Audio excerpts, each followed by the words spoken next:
Yes, amahoro y'Imana kuri mwese n'ibihe byiza muri rusange. Nizere ko mumeze neza, nizere ko mukomeje kugenda mugubwa neza cyane mu bice bigiye bitandukanye muhereremo, abadukurikira muherereye amajyepfo, amajyaruguru, iburasirazuba n'iburengerazuba. Umujyi wa Kigali no hanze y'u Rwanda hose nizere ko mumeze neza cyane. Ndagira ngo tuganire kuri Leta Zunze Ubumwe za Amerika ndetse n'u Rwanda, ibintu byongeye kuba bibi, ibintu byongeye kuzamo agatotsi. Ni nyuma yuko abantu bari barangajwe n'ibyo muri Repubulika Iharanira Demokarasi ya Congo, Leta Zunze Ubumwe za Amerika zamaze gutegura ibihano bikomeye cyane ku Rwanda, ariko ndagira ngo tuze kubigarukaho ariko tunitsa ku ruhare rwa Leta Zunze Ubumwe za Amerika ndetse n'inyungu zabo muri uyu mutekano muke ndetse n'intambara iri muri Repubulika Iharanira Demokarasi ya Congo. Perezida wa Repubulika Iharanira Demokarasi ya Congo Antoine Felix Tshisekedi ari gutanga igishoboka cyose kugira ngo u Rwanda rube rwafatirwa ibihano. Iki ni ikintu nshaka ko tuza kuganiraho by'umwihariko, turakiganiraho nk'u Rwanda ariko nka Afurika muri rusange, mbere ku buryo umugabane wa Afurika ukomeje kuba wakikururira ibyago bikomeye cyane. Ibyo byose ndaje tubyinjiremo, ariko mbere na mbere turaza kubyinjiranamo n'abantu bamaze kuba bakanda subscribe, nawe utarayikanda rwose iki nicyo gihe nguyikande kugira ngo ibintu birusheho kugenda bimera neza cyane. Tuzabagezaho amakuru menshi muri politike, diplomasi n'ibindi bigiye bitandukanye hirya no hino ku isi, by'umwihariko twibanda ku nkuru zifitanye isano n'u Rwanda rwacu kugira ngo ibintu birusheho kugenda bimera neza cyane. Ndagira ngo duhere mu itangazo nabonye rwose Leta ya Congo yashyize hanze mu kanya gato, igaragaza uburyo ku munsi w'ejo MA23 ngo yishe abasivile bagera kuri 4. Iri ni itangazo ryasohowe n'uruhande rwa leta, nubwo nabonye MA23 ibyamaganira kuri iravuga iti rwose ibi bintu uruhande rwa leta ruri kugaragaza rwose umuntu tuzi wapfuye n'umwe wishwe n'icyorezo cya Ebola muri Bukavu. Ibyo byose ni biri kugenda bigarukwaho, ariko ndagira ngo tugende tuzamuka dusatira ku ngingo yacu nyamukuru ndetse tuze no kuyitsaho cyane. Murabizi ko Leta Zunze Ubumwe za Amerika mu bihe bigiye bitandukanye ndetse no mu mezi make ashize zafatiye ibihano u Rwanda, by'umwihariko na bamwe mu bagaba bakuru b'ingabo ndetse n'abandi basirikare benshi mu ngabo z'u Rwanda bagiye bafatirwa ibihano, n'abandi bayobozi mu myanya igiye itandukanye mu gihugu bafatirwa ibihano bigiye bitandukanye. N'ibihano nabonye Leta ya Congo ivuga ko rwose ngo ifitemo uruhare kandi ngo izanakomeza gutanga buri kimwe cyose kugira ngo u Rwanda rube rwakomeza gufatirwa ibihano. Ibi ni ibintu bikomeje kugenda bigarukwaho, ariko abantu batari kureba neza rwose, abantu ntabwo bari kubyitaho neza mu buryo bukwiriye kugira ngo barebe ngo ese ni iyihe mpamvu itumye Perezida Tshisekedi yongeye kwitabira inama ikomeye cyane igiye kubera muri Leta Zunze Ubumwe za Amerika. Ibi bintu birimo ikintu bita akagambane, birimo uburyarya bukomeye cyane buri gukorerwa Congo, ariko ingaruka zikagera ku Rwanda. Iki ni ikintu mukwiriye kuba mwamenya. Leta Zunze Ubumwe za Amerika iri kuryarya Congo, ariko ingaruka zikagera ku Rwanda mu buryo bwo kugira ngo bwa budasa bwa Leta Zunze Ubumwe za Amerika zo kuba yiyita umubyeyi w'isi. Ndaza kuba nagira ibyo nkemura muri Repubulika Iharanira Demokarasi ya Congo ntitaye ko ari iri mu makosa cyangwa se ariyo ifite uruhare rukomeye cyane muri uyu mutekano muke tubona ndetse n'ibigenda bitangazwa. Rwose Leta ya Congo ifitemo uruhare rwa 99%, ibindi bihugu bikagenda bisaranganya iryo 1% risigaye. Kuko iyo ugiye kureba ubona uburyo Leta ya Congo ifatamo bamwe mu baturage, icyo ni ikibazo gikomeye cyane Leta Zunze Ubumwe za Amerika itareba cyangwa se ititaho n'umunsi n'umwe.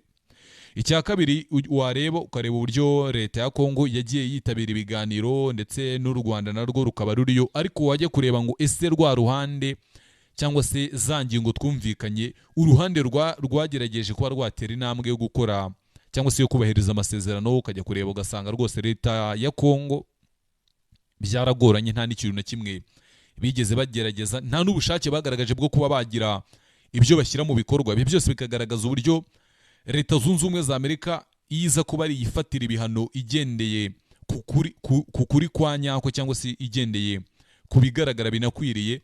Leta ya Congo yakwiye kuba yarafatiwe ibihano inshuro nyinshi zigiye zitandukanye, kuko ibiganiro by'Doha ntago yigeze ibyubahiriza. Ibiganiro by'i Washington byabahuje n'u Rwanda, Leta ya Kinshasa rwose nta n'intambwe n'imwe yigeze itera yo gushyira mu bikorwa ibyo biganiro. Icya kabiri, Leta ya Congo rwose njye niyo mpamvu nshingiraho mbyita uburyarya buri gukorerwa u Rwanda, ariko inyungu ziri muri Leta Zunze Ubumwe za Amerika ndetse na Perezida Tshisekedi ubwe ku giti cye, ntabwo ari inyungu za Congo, ni inyungu za Tshisekedi ubwe ku giti cye.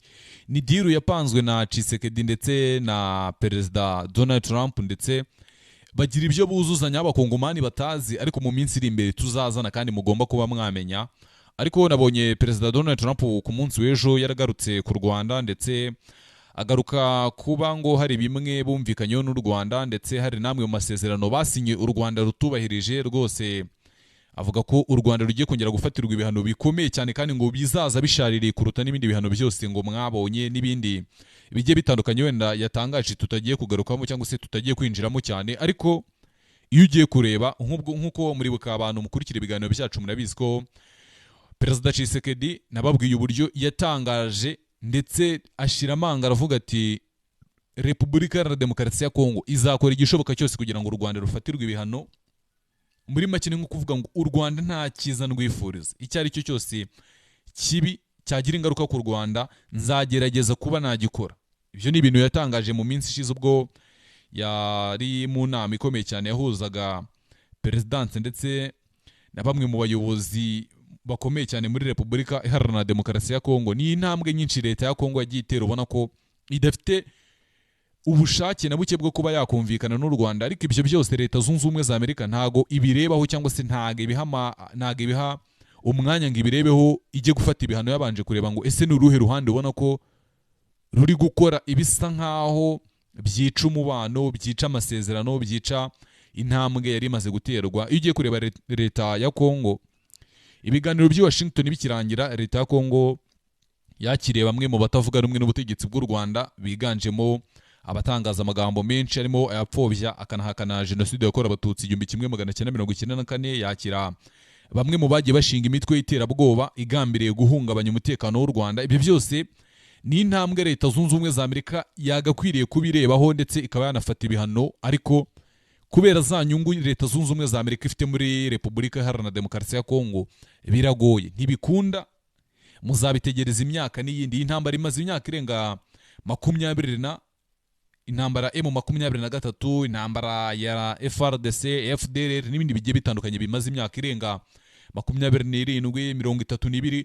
Ibyo byose ni ibintu bigaragara, ariko iyo ugiye kureba mbona ko leta ya Congo ifite ubushobozi bwo kuba yahagarika ibibazo byose, ariko ubushake nicyo kibazo. Ubushake bwo kuvuga ngo FDLR ndayirukanye mu nzego zanjye, kuko FDLR yamaze kugera mu nzego nkuru za leta ya Kinshasa, ni bamwe mu bayobozi bafata imyanzuro. Ibyo byose ni ibintu bigaragaza ko leta ya Congo yo yihuje na FDLR, nubwo nabonye mu minsi iri imbere bavuga ko ngo FDLR igiye kuvugururwa ikaba yahabwa amazina mashya, ngo igahindurirwa n'intego n'intumbero zayo, ndetse ikabona n'abayobozi bashya, harimo uyu muhungu wa Habyarimana bita Jarike Habyarimana wagira uruzinduko muri Repubulika Iharanira Demokarasi ya Congo mu minsi yashize. Bivugwa ko ari bimwe mu byo baganiriye kandi ngo bagomba kuba bakuzuza mu buryo bumwe cyangwa se ubundi. Ibyo byose ni ibintu tugomba kugenda dutegereza tukareba uburyo bimeze, ariko icyo abantu mukwiriye kuba mwamenya rwose ni uko Leta Zunze Ubumwe za Amerika zamaze guteguza ibihano ku Rwanda. N'ibihano nkeka ko n'ubundi biri buze bisa nk'ibindi byose twagiye tubona, ariko abantu bose bashidikanyaho, kuko umunyakuri cyangwa se umunyapolitike nyakuri n'undi abona ko Leta Zunze Ubumwe za Amerika mu buryo bw'ibanga ifite inyungu ikura muri Repubulika Iharanira Demokarasi ya Congo zitaziguye, ariko ziruta kuba yahagarika iyi ntambara. Kuko Leta Zunze Ubumwe za Amerika nk'uko twagiye tubigarukaho mu bihe bigiye bitandukanye, narababwiye ngo Leta Zunze Ubumwe za Amerika imeze nka wa muntu uza kuzimya cyangwa se ujya kuzimya ahantu hari gushya, ariko akaboko kamwe akagukoresha azimya, ariko kandi agajya acunga abantu akanyanyagizamo lisansi cyangwa se peteroli kugira ngo bigurumane, akomeze abone inyungu, ko bivurungatanya inyungu ziba ziyongera ku munyamerika. Umunyamerika inyungu ziba zinjira. Ntabwo Leta Zunze Ubumwe za Amerika yaza muri iyi ntambara nta nyungu zihambaye ifitemo, kandi intambara ihagaze cyangwa se uyu mwuka mubi ugahagarara, za nyungu nazo zahagarara. Ibyo ni ibintu bigaragara ndetse abantu mukwiriye kuba mwamenya. Ariko ndagira ngo abantu mukurikire ibiganiro byacu, nkeneye comment zanyu rwose. Leta Zunze Ubumwe za Amerika kuba ari igihugu cy'igihangange cyafata imyanzuro ndetse n'ingamba zigiye zitandukanye cyanahungabanya ubukungu bw'ibihugu byinshi kiramutse gifashe ibihano, ariko rwose umwirabura cyangwa se umunyafurika muri rusange rwose hari uburyo akomeje gupyinyagazwa. Nicyo kintu nakundiye Perezida Paul Kagame ndetse na Perezida Ibrahim Traoré. Ubona ko nk'uko ibitangazamakuru bikomeye cyane mu minsi yashize nabonye bandikaga kuri iyi nkuru, bavuze ko Perezida Ibrahim Traoré ndetse na Perezida Paul Kagame bongeraho n'uyu muvandimwe wa Mali Assimi Goïta ngo ni bamwe mu bayobozi b'impirimbanyi bari kurwanira uburyo Afurika yagira ubwigenge ndetse bari kugerageza kwibohora ubukoroni bw'ibi bihugu. Murabizi mu minsi yashize u Rwanda rwacanye umubano n'Ububirigi. Ibi ni bigaragaza ko nyine Afurika hari uburyo biri kwibohora intambwe ku yindi intambwe ku yindi.